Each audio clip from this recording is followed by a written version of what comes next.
I thought we were going to do this lying down. Woo! Yeah, woo.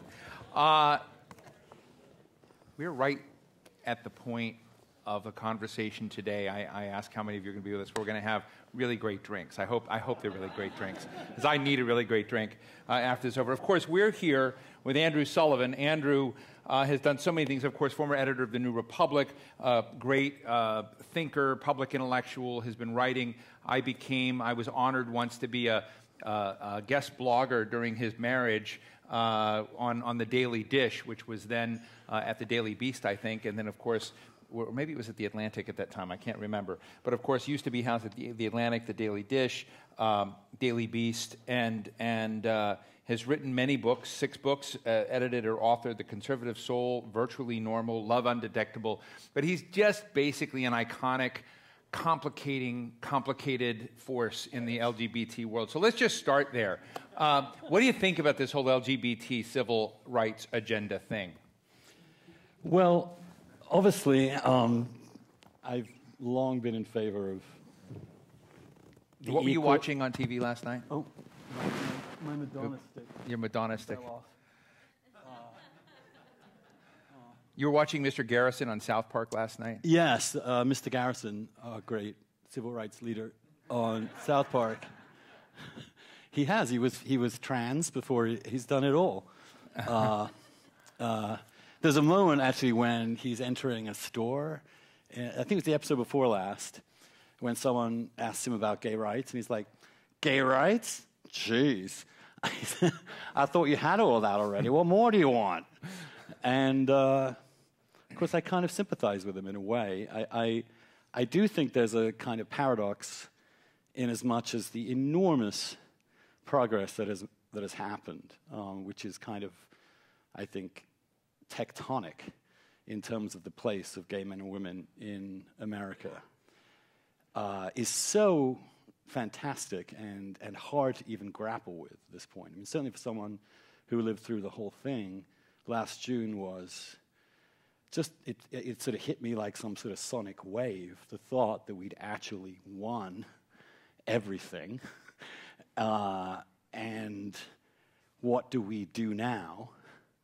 It reminded me a little bit of the moment when... Your answer was take a vacation, right? My reaction was get on with our lives and try and forge the best future for ourselves in our lives as individuals, as citizens, as we can. And that is not... That I always was engaged in civil rights politics in order not to be engaged in civil rights politics. I think politics is a necessary evil that sometimes you need to do to get on with your life. And life is where the interesting stuff really happens. Politics is often an incredibly dreary and strenuous and unhappy place to be. And I think and this is true in other movements as well, that somehow the more success you have, the remaining things that are not fully done become, in some people's minds, the worst form of oppression they've ever experienced in their lives. You can see this all these college campuses right now. But it's also employment discrimination issues you've written about. So yeah. that baggage, that set of other issues, and where you basically have argued that that's not the same as what was achieved in... Well, there's a distinction between the way a government, your own government, treats a citizen, whether it discriminates against a group of its own citizens, and whether private individuals are able to discriminate or have their own views or even express homophobia publicly and openly. And those are two very different realms, and I'm more of a classical liberal in the sense that I think the state should be very leery of getting involved in the relations between citizens, but should be absolutely stringent in insisting upon strict neutrality in its dealing with all its citizens. And we've gotten there on military service and marriage and in almost every other respect.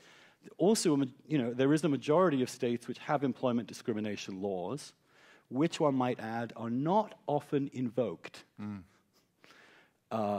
The number of cases of actual employment discrimination that have emerged are remarkably few. And we don't have a crisis of gay unemployment. We don't have a sense that gay men and women cannot advance in our society in ways that are clearly and obviously cripplingly discriminatory. And I think employment non-discrimination, although it is absurd that gays are the only class sort of not federally put in this category. That is crazy. At the same time, I don't think it's quite the enormous issue that other people want to make it out to be, and it's kind of amazing how politically impossible it has been. How would you define the relations, Andrew, between the world of liberalism and the world of LGBTers? Well, there's no such thing as an LGBT person. That's the first thing to say. I don't think there's such a thing as the LGBT community. I just don't think it exists. I think it is an ideological construct created by the left to sustain a certain kind of politics of the left. But there are very few groups that have less in common in terms of their daily lives, what they're interested in and what they do, than gay men and lesbians. It's true.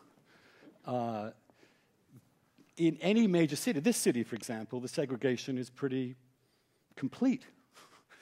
There are very, very few social venues, places which aren't specifically designed as such politically, in which there's that sort of socialization. So it's a relationship of convenience, political convenience, sharing the back office Xerox machine. It was oppression.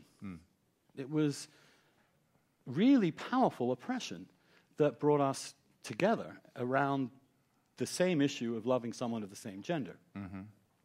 But actually, empirically and experientially and phenomenologically, gay men and lesbians are about as different as you could possibly get because, of course, gender is such a powerful force, and women, an all-female community is going to be radically different from an all-male community. So, for example, we're not talking about the danger of STDs among lesbians.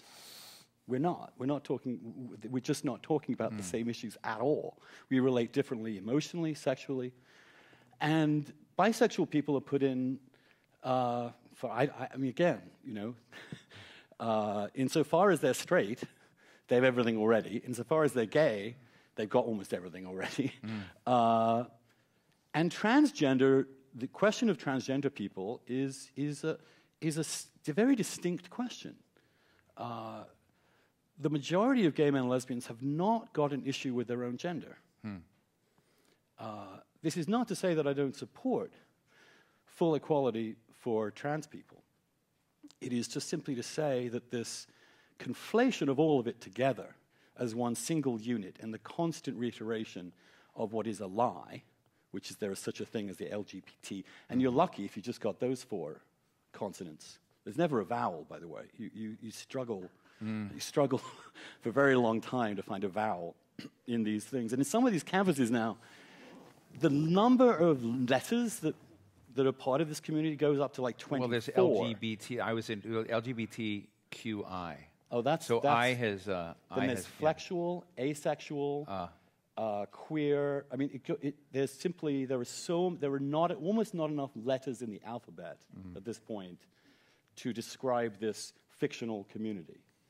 And at some point, someone's got to point this out. It's just, but an entire generation is being brought up to believe that this is the truth, and that these things are completely indivisible. So we had a lunch today with several representatives of the trans community, and there were some very powerful voices. I won't say angry voices, passionate, deeply passionate voices, questions about leadership, making the same distinction that they're not sure that they fit within an LGBT framework. In fact, that's been a theme that has run across the day from early this morning. What insights do you have, given your writing and thinking about the rights agenda, would you have sort of taking just the T crowd? I think the government should treat transgender people the same as it treats anybody else.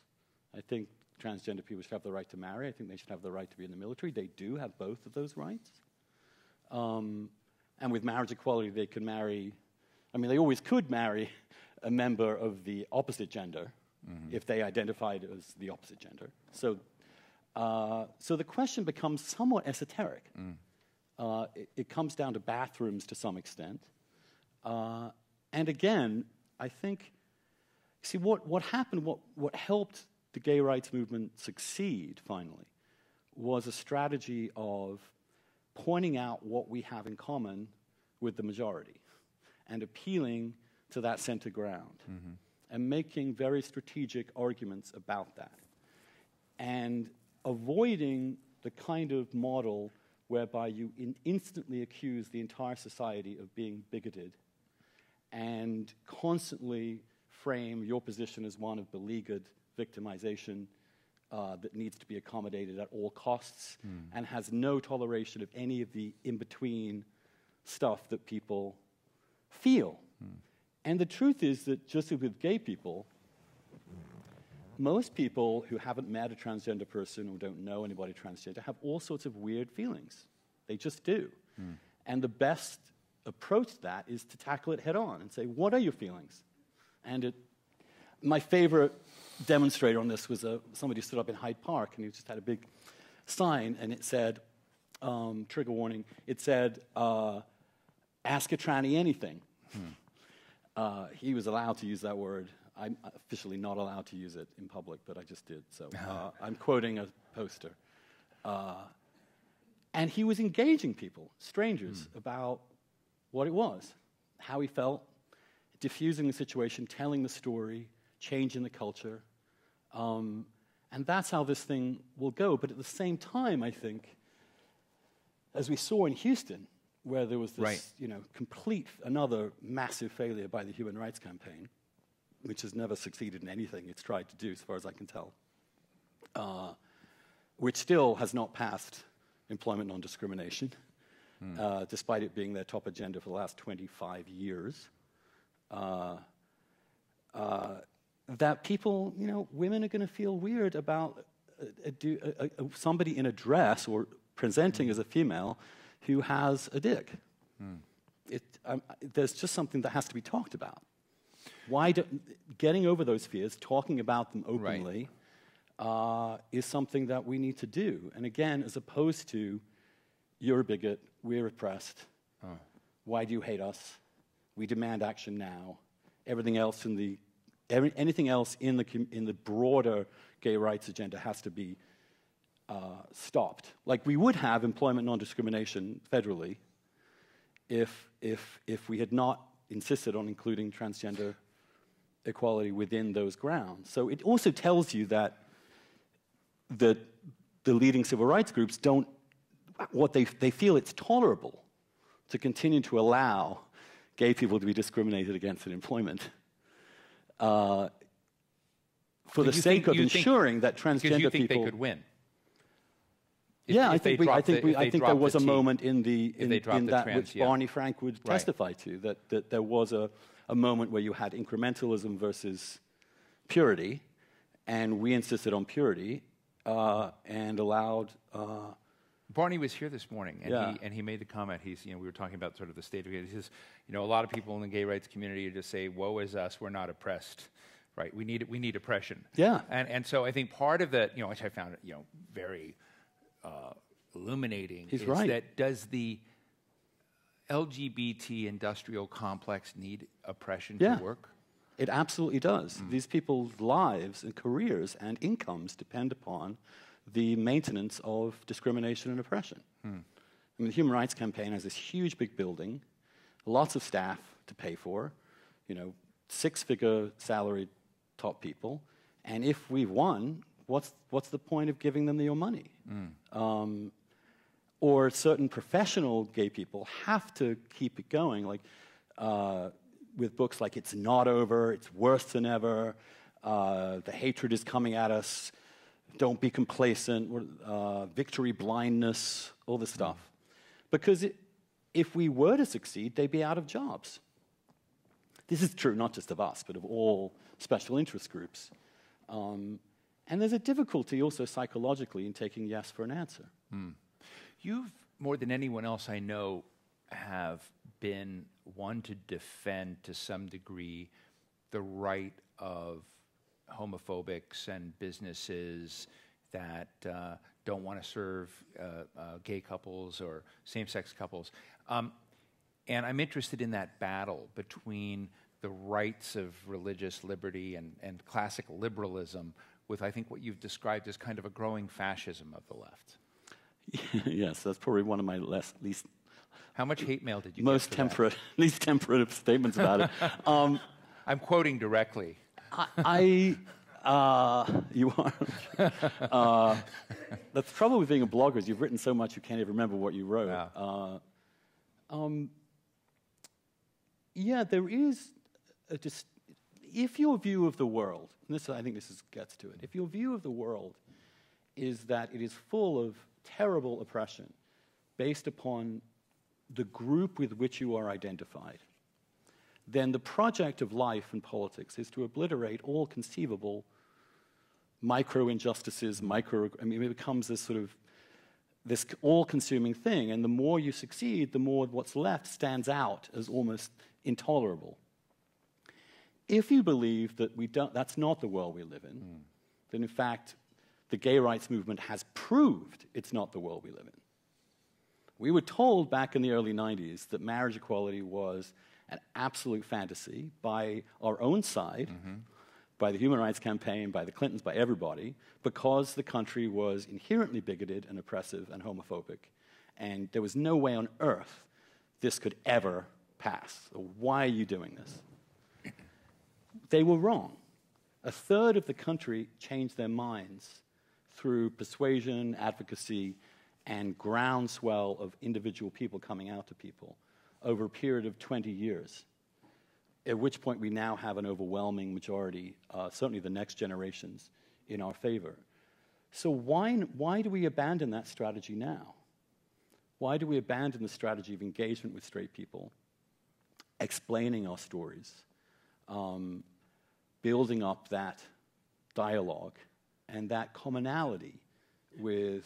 Because the thing about transgender people or gay people or lesbian people is that they're not born under a gooseberry bush in San Francisco and unleashed on the country, improving people's interior design and enlivening their dinner conversations. It's more, they are actually embedded in existing families. So we have all minorities, and our next generation is going to be in those families. So I worry when the gay rights leadership starts demonizing all of evangelical America about what those young gay evangelical kids are hearing. What we are forcing them to choose between. And the blanket, bigotry towards large swaths of this country who may disagree with us right now or have disagreed with us in the past, is not just morally wrong, it's politically counterproductive. I think we need to open up, and the key question on religious freedom is those of us within our particular faith communities need to really engage our fellow believers and talk to them honestly and openly about this. And that is better than a legalistic enforcement approach. Yes, because religious freedom is an incredibly important freedom. To my mind, it is fundamental to this country. And I am extremely queasy about any attempt to corral or coerce the religious faith of anybody. Do you have thoughts on Donald Trump?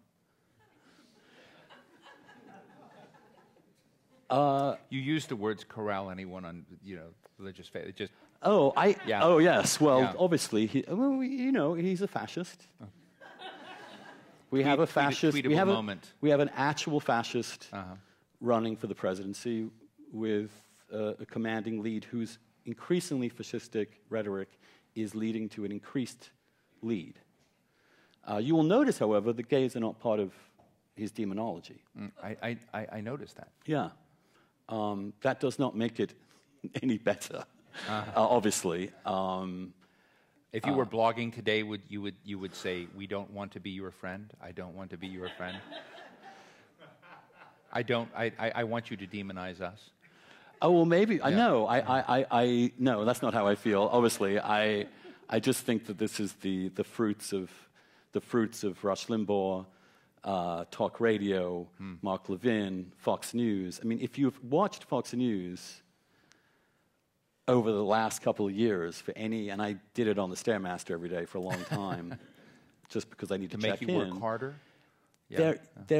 No one should be surprised. He represents everything that Fox News has been telling its listeners for years. The sense of crisis and emergency you get from watching Fox News, where the country is really being constantly invaded by some alien force or another, often in league with the authorities, is pure John Birch paranoia and conspiracy theory and terror.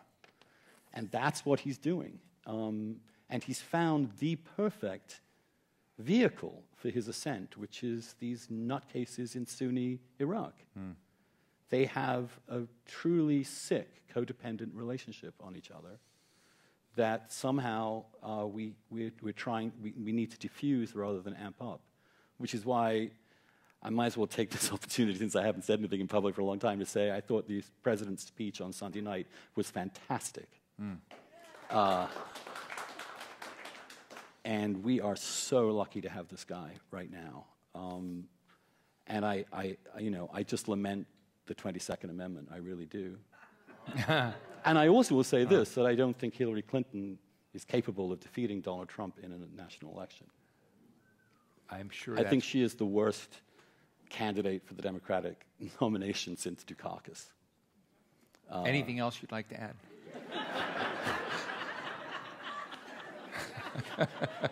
Yes, but I won't. When you've actually followed that couple and their entourage through American politics over the last 25 years, I'm just really psyched that I don't have to write about her. And I'm sure everybody here is psyched that I'm not writing about her too. You know, I titled this section, and I called you when we talked the other day, "The Paradox of Gay Progress." I loved the frame, and you said, "What is that?" And I said, "Well, it's one of your blog posts." And he said, didn't quite remember it, but we were talking, and I said, one of the things I really liked about Andrew's approach to many questions is a systems approach. You see the connection between different parts of the equation, and that rather than being siloed, one of the talents I think you have is you really do look at the intersection of things. And this one in particular, because we've been talking today about youth homelessness, black homelessness, homelessness of color, poverty, and you just had something I thought was quite important here. You said, as gay dignity and equality spreads in the West, that very progress provokes a backlash in less developed countries where homophobia still runs deep. We can adjust to this by recognizing our youth crisis and taking care to try and find safe places for the homeless and youth and gay to stay out of trouble. We can also expand our asylum policies for LGBT foreigners threatened with death for being themselves. I found it a useful way to think about some of the problems out there, that there's a connectivity and that the stage here affects the global stage. We haven't had as much time to talk about these global dimensions, but it was great to see that segment with the trans woman who's grappling with violence in Central America. I mean, I was on the board of Immigration Equality for 20 years, and we won the HIV battle and we won the marriage battle in terms of immigration, but the asylum battle is incredibly important, and the number of asylum cases keep rising. There is a paradox here, though, is that we don't also want to provoke unnecessary backlash to people who have no resources to defend themselves. Right. So to walk into Central Africa and say, you must have the standards of the contemporary West now, can be extremely counterproductive. And yet there's no one in the gay rights movement able to say, let's be prudent about some of this. Culture takes time. These countries may not be in any way close to ready to integrating their gay people as human beings. That's why the United States' role must be for asylum, as well as, of course, just our example of a place that can succeed better with the integration of gay people than with our marginalization. There's a couple of things I would say about unfinished business, too. I do find the impact of apps and the internet on gay culture and gay life to be quite remarkable. I mean, apps like Grindr? Or? Grindr, Scruff, Tinder. Yeah. Some of you know them. The gay bar, gay culture, gay life, right. in that sense, gay neighborhoods are fast disappearing. Mm-hmm. That you can get a relationship, meet another person, have an entire life as a gay man, and never interact with the gay community at all in a way that would have been pretty close to impossible 20 years ago through the internet. And so you're seeing gay sections of cities disappear. Yeah. Yeah. And also, by the way, online porn has made the next generation of gay men, in particular the 20-somethings, just light years ahead of anything that I was thinking or understanding when I was in my 20s. And that's a wonderful thing. I mean, I think the other thing to feel is that it's wonderful to feel obsolescent. I mean, I'm sort of irrelevant, and I'm really happy to be so. The point of this was not anybody's ego trip. The point of it was to get past these obvious barriers, but to see the goal as shutting down the gay rights movement. That's the aim, to end it. And I love the fact that freedom to marry dissolved itself. Evan Wolfson's group. Yes. Yeah. The one group that really did the work for marriage equality in comparison with the other much better funded HRC, which did next to nothing. Right.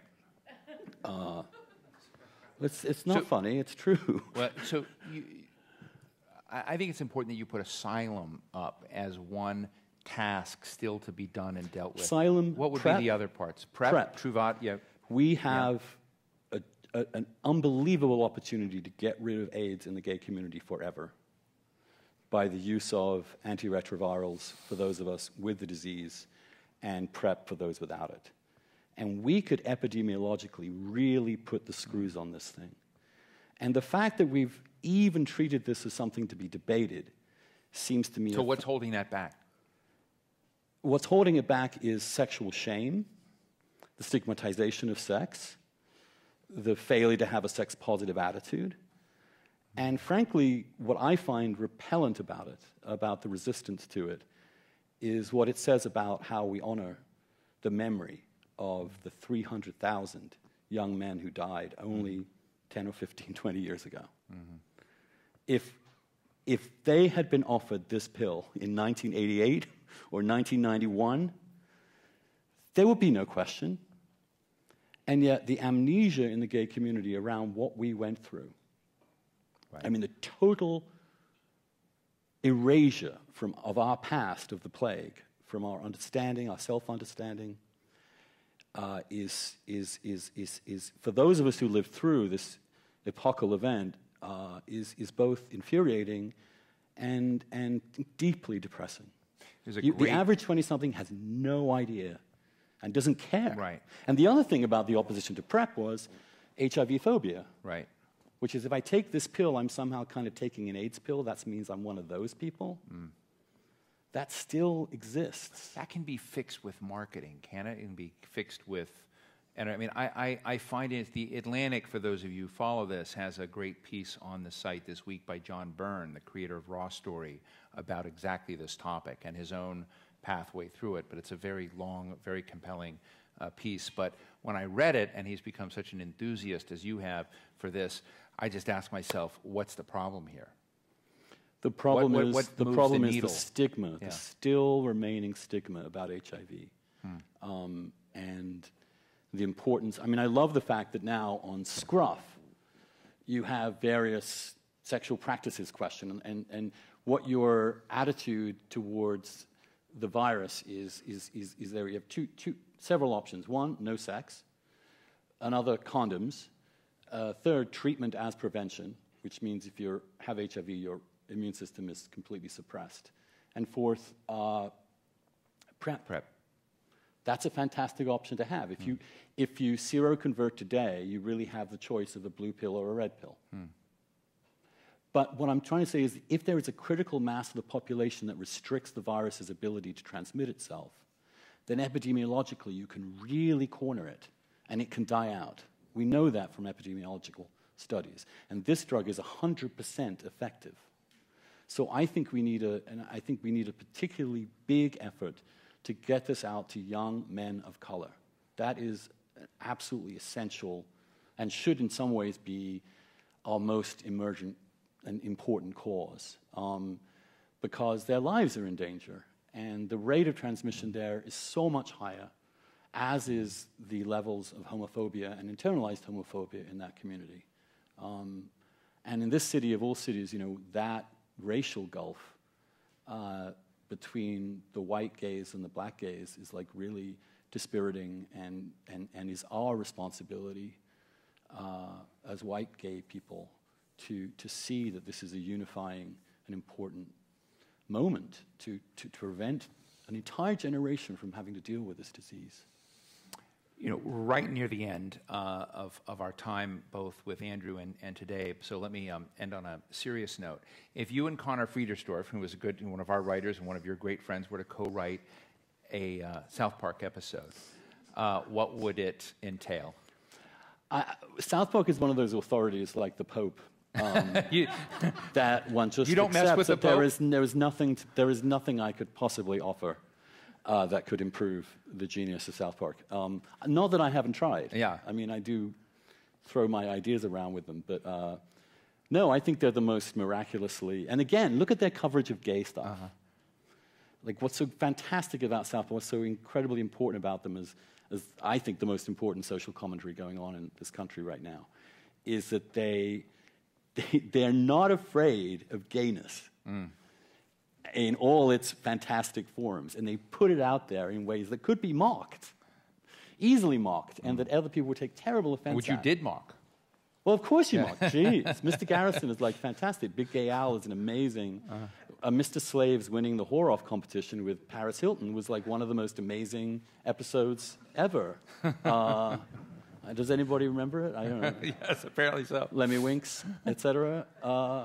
This is the future in which gay people don't have to present the perfect cookie-cutter vision of themselves to the rest of the world, but are part of the community and a flavorful, colorful, enriching part of the whole community. And that means integration, and that's the opportunity we have to be the wildflowers in the wheat, to be the salt of the earth, and to see our contribution to our societies, as we've always contributed, as something to be really proud of and to be increasingly creative and energized by.